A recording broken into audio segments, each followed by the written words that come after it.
आदाब, इस्तकबाल आप सभी का। आपके साथ मैं हूं घनश्याम उपाध्याय। दुनिया भर के सोशियो पॉलिटिकल और इकोनॉमिक इश्यूज पर खास कार्यक्रम लेकर दुनिया मेरे आगे। हमारी इस खास पेशकश में आज हम श्रीलंका क्राइसिस और भारत के सरोकार की बात करेंगे। श्रीलंका में इन दिनों गहरा इकोनॉमिक क्राइसिस है और इसी दौर से श्रीलंका गुजर रहा है। वहां हर पल हालात बदल रहे हैं।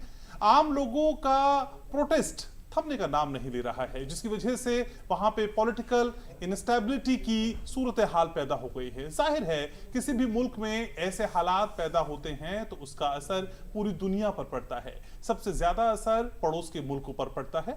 श्रीलंका हमारा पड़ोसी मुल्क है, इस लिहाज से ऐसे हालात में हमारे क्या सरोकार है श्रीलंका क्राइसिस से, इसी को समझने के लिए हमने अपने स्टूडियो में बुलाया है खास मेहमानों को, खास पैनल। 3 खास मेहमान मेरे साथ जुड़ रहे हैं। मेरे साथ जुड़े former ministry of external affairs के former secretary ambassador Pinak Ranjan साहब। शुक्रिया सर आने के लिए, समय निकालने के लिए। जवाहरलाल नेहरू यूनिवर्सिटी के स्कूल ऑफ इंटरनेशनल स्टडीज में प्रोफेसर संजय भारद्वाज और MPIDSA में एसोसिएट फेलो स्मृति एस पटनायक चर्चा का हिस्सा है। आप तीनों का ही हमारे प्रोग्राम में बहुत बहुत स्वागत। Welcome to our studio. Pinak Ranjan ji, शुरुआत आप ही से।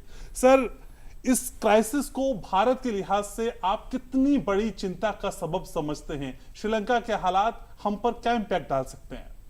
देखिए, किसी भी पड़ोसी मुल्क में इस तरह का क्राइसिस होना भारत के लिए चिंताजनक होता ही है। ये स्वाभाविक है, क्योंकि नेबरहुड पॉलिसी में, जैसे आप जानते हैं, भारत की नेबरहुड पॉलिसी में उसका एक आघात होता है कि अगर श्रीलंका में जो हो रहा है तो जो नॉर्मल रिलेशंस हैं उस पर इफेक्ट कर जाता है। और इंडिया को देखिए स्टेप फॉरवर्ड किया है एज अ फर्स्ट रेस्पॉन्डर, उनको हेल्प करने के लिए, जैसे लाइंस ऑफ क्रेडिट है और कई जो बाकी जो लोन्स वगैरह दिए हैं, क्योंकि उनके यहाँ खाने पीने की समस्या हो रही है, फ्यूल नहीं है, बहुत सारी चीज़ें हैं। खैर, वो तो इकोनॉमिक जो क्राइसिस वहाँ चल रहा है उसकी बहुत सारी वजह है, तो इसलिए इंडिया पे असर तो पड़ता है। उसके बाद अगर वहाँ और भी सिचुएशन ख़राब हो तो रेफ्यूजीज़ आने शुरू हो जाएंगे इंडिया में, और कुछ आए भी हैं। तो इस तरह की बातें जो होती हैं, जो नेबरहुड में जब होती है, तो इंडिया में चिंता का विषय तो हो ही जाता है। म्यांमार में जैसे रोहिंग्याज से वो यहाँ आ गए, क्योंकि इंडिया ऐसा एक देश है जहाँ पे पड़ोसी मुल्क से सब कहीं अगर भागना हो, कहीं दिक्कत हो तो इंडिया पहुँच जाते हैं। तो ये हमारी कह लीजिए हमारी जो जोग्राफिकल लोकेशन है, या जो हमारा मतलब एक उदार नीति है कि ठीक है, इनको आने दीजिए, रेफ्यूजीज़ हैं, क्या करेंगे बेचारे। तो इस तरह की जो प्रॉब्लम्स हो जाती हैं, क्योंकि इंडिया की अपनी खुद प्रॉब्लम्स हैं, तो इसलिए पड़ोसी मुल्कों में जब कुछ इस तरह की बातें होती हैं तब इंडिया के लिए परेशानी बढ़ जाती है। तो मुश्किलें हैं और दिक्कतें हैं, इन दिक्कतों से कैसे निपटे और किस तरह का भविष्य में हमें संकेत मिलता है, ये आज हम समझने की कोशिश कर रहे हैं। स्मृति में भी हमारे साथ हैं। मैम, अगर तीन बड़ी वजहात हम समझने की कोशिश करें तो 3 बड़े कौन से कारण हैं जो आपको दिखाई देते हैं इस क्राइसिस के बाद भारत की ओर बढ़ते हुए? एक तो बोलूँगी कि जैसे अभी श्रीलंका अप्लाई की है IMF में, जहाँ पे उनको लोन का डिस्कशन चल रही है। तो एक है ब्रिज फाइनेंसिंग का बात अभी चल रही है कि कैसे बीच में जब तक IMF लोन आएगा तब तक जो पैसा श्रीलंका को चाहिए डे टू डे, जैसे बोल रहे हैं कि $1 बिलियन एटलीस्ट पर मंथ उनको चाहिए। तो एक ब्रिज फाइनेंसिंग का बात हो रहा है। सेकंड चीज़ जो है, इंडिया अभी बोली है, जब एक विजिट हुआ था तो तब इसी डिस्कशन में ये आया था कि इंडिया इन्वेस्टमेंट वहाँ पे करेगा, क्योंकि इन्वेस्टमेंट होने से एटलीस्ट सिर्फ एम्प्लॉयमेंट का अपॉर्चुनिटी नहीं होता है, वहाँ से जो भी पैसा जो रिटर्न होगा एटलीस्ट वो इकोनॉमी को आगे बढ़ने का मौका देगा। वो एक सेकेंड चीज़ है। थर्ड चीज़ जो है, इसी क्राइसिस में जो इंडिया के ऊपर और एक इम्पैक्ट हो सकता है, जैसे एम्बेसडर चक्रवर्ती ने बताया कि रेफ्यूजी फ्लो का, और बाकी अगर श्रीलंका के अंदर अगर ऐसे पॉलिटिकल इंस्टेबिलिटी जारी रहेगा बहुत दिन तक, तो उसका मतलब ये है कि बहुत सारे जैसे ग्रुप्स है, फ्रिंज ग्रुप्स है, जो कि अभी स्ट्रीट में बेसिकली डोमिनेट कर रहे हैं, वायलेंस भी होगा। तो ये सारा इंस्टेबिलिटी होने से रेफ्यूजी फ्लो का चांसेस है, जैसे एम्बेसडर चक्रवर्ती ने बताया। प्रोफेसर संजीव भारद्वाज, असल में हम एक उस पड़ाव पे खुद को पाते हैं इस क्राइसिस के बाद जहां क्या हम कह सकते हैं कि हमें सीखने की भी जरूरत है। हालांकि दोनों ही देशों में किसी तरह का कोई कंपैरिजन हम नहीं कर सकते हैं, लेकिन फिर भी क्या आपको लगता है हम उस स्टेज में हैं इस क्राइसिस को देखने के बाद जहां हमें भी बहुत कुछ सीखने की जरूरत है? देखिए, पहली बात तो आप ये स्पष्ट हो जाइए कि दोनों की तुलना नहीं की जा सकती। भारत एक रीजनल रेस्पॉन्सिबल पावर है। भारत में एक जो डेमोक्रेटिक रूट्स हैं वो बहुत स्ट्रांग है, और जो अभी रूलिंग पार्टी है फुल मेजोरिटी के साथ में परफेक्टली काम कर रही है, एक गोल के साथ, एक टारगेट के साथ काम कर रही है कि हमको 5 ट्रिलियन इकोनॉमी बनना है। उसके लिए जो भी इन्वेस्टमेंट और जो भी आप जिस भी तरीके का जो अट्रैक्शन पॉलिसीज़ हम बना कर आगे बढ़ रहे हैं वो कुछ हद तक सक्सेसफुल भी हो रही है। निश्चित रूप से जो दूसरी जो पहलू हैं, खासकर आप ये देखिए कि जो ग्लोबल क्राइसिस हो रहा है जिसमें आप रशिया यूक्रेन वॉर के संदर्भ में देखिए, या मिडिल ईस्ट में जो क्राइसिस चल रहा है, या चाइना का और जो साउथ चाइना सी में जो प्रॉब्लम चल रही है, या फिर आप पेंडेमिक के संदर्भ में देखिए, या फूड क्राइसिस जो ग्रेन क्राइसिस आ रहा है, इनका इम्पैक्ट पड़ता है। लेकिन भारत एक बड़ा देश है, एक बड़ी इकोनॉमी है, और इसका कोई खास फर्क इकोनॉमी पे नहीं पड़ेगा, थोड़ा बहुत ऊपर नीचे होगा। श्रीलंका एक डिफरेंट केस है। श्रीलंका को आप एक संदर्भ में देखने की कोशिश की, एक छोटा आइलैंड कंट्री है, और श्रीलंका में जो एक गृह युद्ध बहुत सालों से चल रहा था, लगभग 3 दशक से चल रहा था, और उसको दबाने की जो रीति नीति श्रीलंका की सरकार ने, राजपाक्से ब्रदर्स ने जो अपनाई कि उसको दबाव शस्त्र के माध्यम से, कोहर्सिव मीन्स के माध्यम से दबाने की कोशिश की, तो उससे क्या हुआ है कि वहाँ पे जो एक सामंजस्य सब कम्युनिटीज़ के बीच में एक समावेशी समाज था वो कहीं खंडित नज़र आ रहा था, और उसको कंटिन्यू करते रहे कि एक जो मेजोरिटेरियन डिस्कोर्स श्रीलंका में क्रिएट किया, तो वहाँ पे ह्यूमन राइट्स का बहुत बड़ा वायलेशन हुआ, डेमोक्रेसी की धज्जियां उड़ा दी गई, जिस तरीके के जो पॉपुलिस्ट पॉलिटिक्स श्रीलंका में हुई। और उसमें सबसे बड़ी बात जो हुई कि भारत और जो वेस्टर्न पावर जहां वैल्यूज़ की बात करते थे कि अपने यहाँ पे डेमोक्रेसी को लेके आइए, और दूसरा आप ह्यूमन राइट्स के वायलेशंस को आप रोकिए, और इंक्लूसिव एक समावेशी सरकार, इसको काउंटर बैलेंस करने के लिए, इसको बैलेंस करने के लिए एक तरीके से श्रीलंका की जो सरकार थी उसने राजनीतिक जो चाइना की राजनीतिक शरण में चलेगी और चाइना की आर्थिक शरण में चलेगी। उस आर्थिक शरण का फ़ायदा उठाते हुए चाइना ने वहाँ पे इन्वेस्टमेंट किया, और वो इन्वेस्टमेंट उन क्षेत्रों में किया जो लो रिटर्न थे, जो वहाँ पे 0 रिटर्न था, और बहुत कुछ हद तक श्रीलंका की इकोनॉमी को ग्रो नहीं किया। तो जो हालात हुए हैं उसके मल्टीपल फैक्टर, जो बात किया मैंने कोरोना का, निश्चित रूप से टूरिज्म का दूसरा फैक्टर, तीसरा जो जिस तरीके का डेट ट्रैप वहाँ पे बढ़ता चला गया, और चौथा जो राजनीतिक अशांति श्रीलंका में, ये 4 कारण हैं जो श्रीलंका को आज इस क्राइसिस में खड़ा करते हैं। वो चारों भारत में निश्चित रूप से कोरोना का मैं कहूँगा, और बाकी टूरिज्म का भी इम्पैक्ट हुआ है। बाकी 2 क्राइसिस भारत में नहीं है। भारत बहुत कॉन्शियसली डील कर रहे हैं, और अपना किस तरीके का इन्वेस्टमेंट जो भारत के इकोनॉमिक ग्रोथ के लिए इम्पोर्टेंट है वहीं आगे कदम बढ़ा रहा है। तो मुझे नहीं लगता कि कोई इस वक्त हमको तुलना करनी चाहिए श्रीलंका के साथ में। निश्चित रूप से श्रीलंका और पाकिस्तान को आप तुलना कर सकते हैं। आज जो हालात श्रीलंका में वो कल मुझे पाकिस्तान में दिखते नज़र आ रहे हैं, क्योंकि पाकिस्तान भी उसी तरीके की रीति नीति के माध्यम से चाइना को बहुत कुछ हद तक एंटरटेन, एक बड़ा इन्वेस्टमेंट चाइना का जो चाइना पाकिस्तान इकोनॉमिक कॉरिडोर में हुआ है वो भी लो रिटर्न है। मुझे नहीं लगता उससे कोई रिटर्न बहुत होने का, और जो इंटरनल केओस है पाकिस्तान में वो भी उसको पाकिस्तान को एक डेट ट्रैप और प्रॉब्लम्स की तरफ ले जा रहे हैं, और वहाँ पे सत्ता की भी अस्थिरता रही है पाकिस्तान में कुछ समय से, तो वहाँ उनसे तुलना की जा सकती है। बांग्लादेश इसमें मुझे नहीं लगता कि बांग्लादेश ज़्यादा अच्छी स्थिति में है, और बांग्लादेश बहुत कॉन्शियसली इन्वेस्टमेंट कराया है, तो वहाँ पे ये स्थिति नहीं आएगी। ठीक है, तो पाकिस्तान में आप भविष्य की श्रीलंका की तस्वीर उभरती हुई देख रहे हैं, लेकिन पिनाक सर, जो कहानी असल में आर्थिक संकट से शुरू हुई वो राजनीतिक संकट पे पहुंच गई। हम सब ने देखा कि इस वक्त श्रीलंका किस दौर से गुजर रहा है, लेकिन भारतीय परिप्रेक्ष्य में हमारे सरोकार के हिसाब से क्या वहां भी कोई एक बहुत बड़ा कारण है, एक बहुत बड़ा इम्पैक्ट है जो हमारे सरोकारों पर भी पड़ता हुआ दिखाई देता है? देखिए, भारत का जो पोजीशन अभी है, क्योंकि आपको मालूम है भारत का जो फॉरेन एक्सचेंज रिजर्व्स काफ़ी अच्छा था, तगड़ा था, इसलिए हम लोग उसको एब्जॉर्ब कर पाए हैं। श्रीलंका का फॉरेन एक्सचेंज रिजर्व ज़्यादा नहीं था, इसलिए वो एब्जॉर्ब नहीं कर पाए। फिर उन्होंने कई पॉलिटिकल डिसीशंस ली जो इकोनॉमी पे भारी पड़ गया। ऑर्गेनिक फार्मिंग है एक, टैक्सेस उन्होंने अचानक कम कर दिए, उससे रेवेन्यू स्ट्रीम में दिक्कत हो गई, तो पैसे की कमी हो गई। फिर जो फॉरेन डेट सर्विसिंग वगैरह होता है उसमें वो उसको सर्विसिंग नहीं कर पाए, और उनके जितने भी लोन्स थे 56% ऑलमोस्ट वो कमर्शियल लोन्स थे जिसमें इंटरेस्ट रेट ज़्यादा होते हैं। तो इस तरह की जी नीतियाँ जिन्होंने जो अपनाई, तो इसीलिए उनका ये हालत आज है। पर मुझे लगता है कि इसमें से श्रीलंका को निकल के तो आना पड़ेगा, क्योंकि इस तरह का माहौल वहाँ उनको मदद मिलेगी, इंडिया मदद दे रही है, शायद चाइना भी दे, IMF के साथ उनको जल्दी बैठ के ब्रिजिंग लोन वगैरह जो भी है चाहिए उनको ले लेना चाहिए, क्योंकि लोगों को खाने पीने की अगर ठीक दाम पे ना मिले तो वो तो रास्ते पे रहेंगे, वो तो लड़ते रहेंगे, प्रोटेस्ट करते रहेंगे। और अब आज का खबर ये है कि 2 बेचारे जो एक लाइन में लगे हुए थे पेट्रोल की, वो वहीं खड़े खड़े मर गए।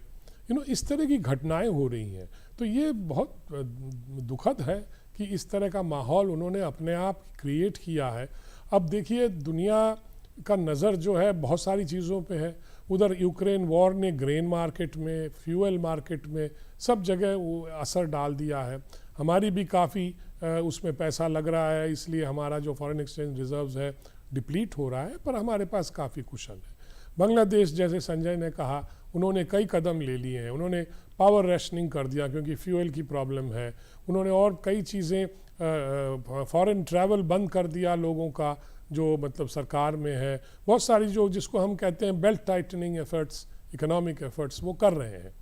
तो ये सिचुएशन अभी है। अब श्रीलंका में क्या फाइनली होगा, मुझे तो लगता है वो IMF का लोन या कुछ वर्ल्ड बैंक के लोन वगैरह लेकर ही वो आगे बढ़ पाएंगे, क्योंकि अब कमर्शियल लोन तो उन्हें कोई देगा नहीं, बिकॉज वो तो एक बैंकरप्ट नेशन हो गया है। उन्हें पता है जो कमर्शियल बैंक्स हैं इंटरनेशनल लोन देते हैं वो तो बिना रिटर्न के देंगे नहीं आपको, और श्रीलंका ऑलरेडी डिफ़ॉल्ट कर चुका है, उनकी जो डेट है। तो मुझे लगता है बहुत ही गंभीर स्थिति है इकोनॉमिकली। अब देखिए पॉलिटिकली अगर स्टेबिलिटी नहीं ला पाए और इकोनॉमिक पॉलिसीज़ नहीं मतलब उसको मतलब नई इकोनॉमिक पॉलिसीज़ नहीं लागू कर पाए तो श्रीलंका का हाल और भी बुरा हो सकता है। लेकिन स्मृति मैम इसी बात को थोड़ा सा आगे बढ़ाएं तो अंतर्राष्ट्रीय स्तर पे असल में जो कंपटीशन का दौर है, उस दौर के साथ श्रीलंका का क्राइसिस भारत के लिए क्या कोई और बड़ा चैलेंज भी खड़ा करता है वैश्विक मानचित्र में? देखिए अभी जैसे क्राइसिस में श्रीलंका गुजर रही है, अभी इमीडिएट ये है कि कैसे वो इकोनॉमी सस्टेन करे। जैसे अंतर्राष्ट्रीय स्तर में आप अगर देखेंगे एड जो आई है चाइना से 76 मिलियन है और यूनाइटेड स्टेट्स से 20 मिलियन और बाकी इंडिया से 3.8 बिलियन, नियरली $4 बिलियन के एड गई है। तो अंतर्राष्ट्रीय स्तर में जो चाइना का जो असर है डेट का, स्पेशली डेट फाइनेंसिंग कर रहे हैं, वो अभी डेट रिस्ट्रक्चरिंग का बात जब हुई थी चाइना ने सीधा मना कर दिया कि वो डेट रिस्ट्रक्चरिंग में नहीं जाएंगे लेकिन डेट फाइनेंसिंग करेंगे, जिसके वजह से वो $2.5 बिलियन का करेंसी स्वैप का बात हुई थी। उसमें से 1.5 बिलियन का जो स्वैप था अभी तक चाइना से वो पैसा नहीं मिला है। अभी श्रीलंका का सरकार चाइना के साथ बात कर रहे हैं वो वाला पैसा रिलीज़ करने के लिए, क्योंकि उसमें एक कंडीशन है कि श्रीलंका के पास 3 महीना का एटलीस्ट रिजर्व रहना चाहिए वो 1.5 बिलियन लाने के लिए। तो ऑब्वियसली अभी श्रीलंका के पास कोई पैसा नहीं है, तो इसीलिए वो चाइना से जो पैसा आना था वो नहीं आ पाया, मतलब वो लोन था, इट वाज नॉट एड।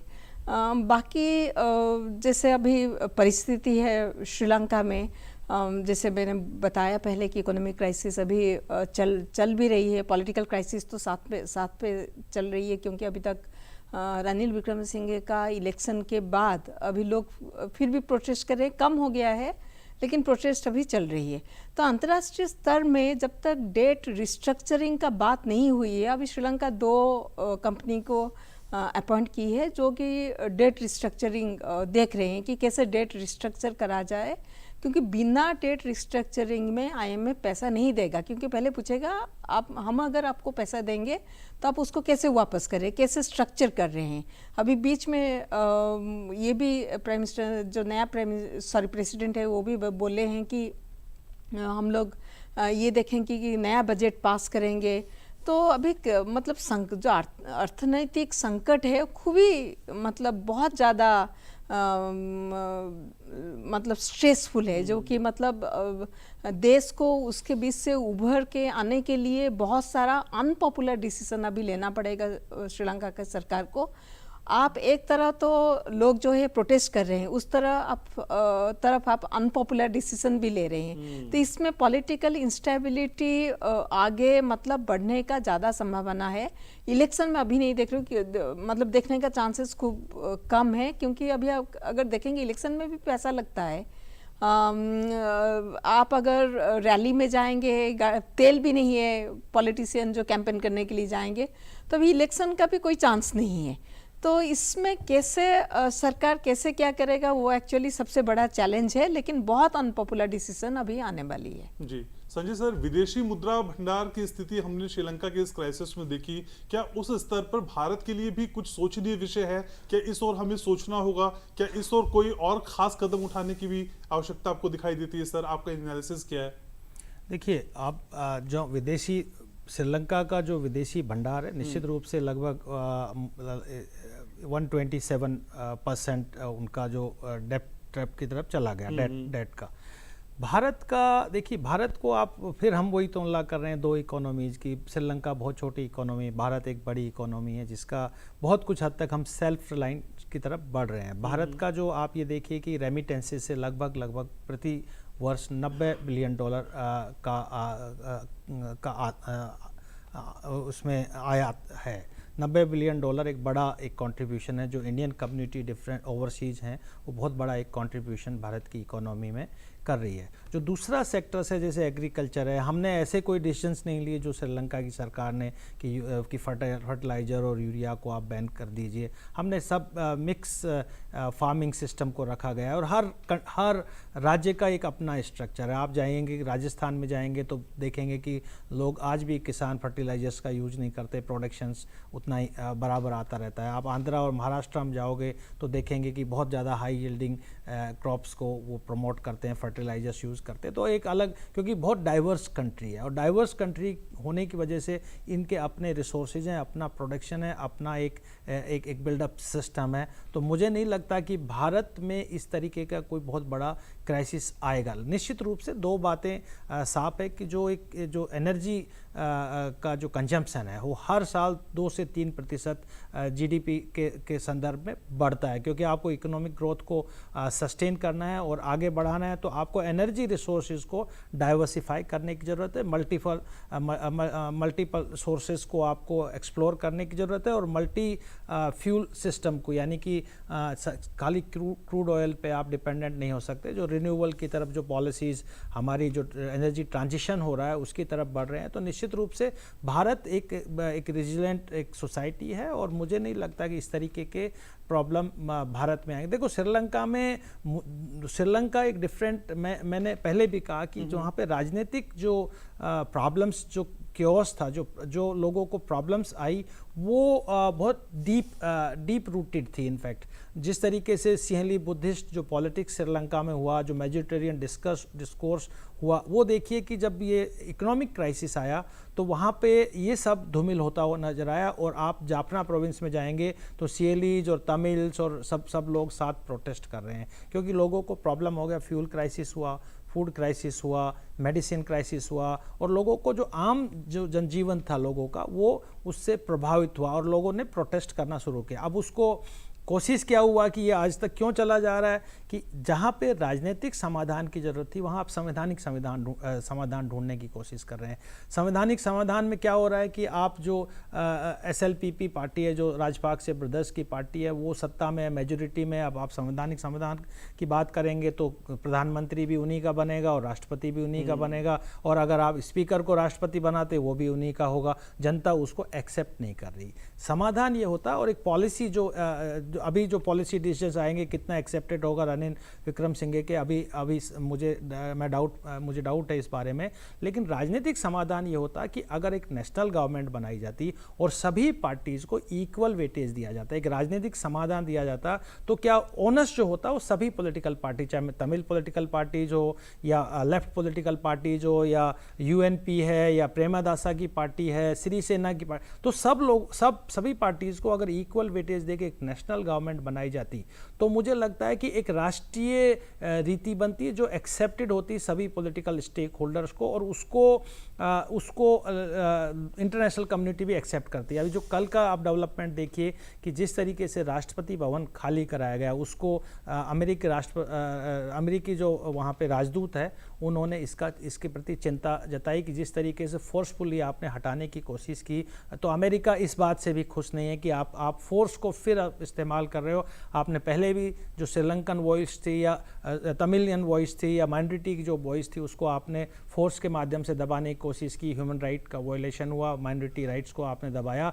वही आज भी आप जो राष्ट्रपति भवन खाली करा रहे हो, फिर से आप वायलेंस का हाथ, तो इसमें अंतर्राष्ट्रीय जो कम्युनिटी है उसके साथ आपको तालमेल तब बैठेगा जब आप उनकी कंडीशंस और टर्म्स को आप साथ में लेके बढ़ेंगे, तब वहाँ पे श्रीलंका में राजनीतिक स्थायित्व आएगा। और राजनीतिक स्थायित्व आएगा तो साउंड पॉलिसी, चाहे वो जो स्ट्रक्चरल रिफॉर्म्स हैं या आप जो बाकी जो आप बायलैटरल आपने लोन लिया है उसको मल्टीलेटरल इंस्टीट्यूशंस के साथ कैसे नेगोशिएट करेंगे। आप फाइनली मान के चलिए कि IMF है, वर्ल्ड बैंक है, ये भी सारे जो इथोज हैं, वैल्यूज हैं जो अंतर्राष्ट्रीय कम्युनिटीज़ को उसको फॉलो करके ही किसी कंट्री को सहायता देते हैं। भारत निश्चित रूप से, भारत के लिए देखिए, भारत का और श्रीलंका का कॉम्प्लेक्स इंटरडिपेंडेंसीज है, चाहे वो कल्चरल हो, एथनिक हो, लिंगुअल हो, या आप रिसोर्स के कॉन्टेक्स्ट में, सिक्योरिटी के कॉन्टेक्स्ट में, राजनीतिक।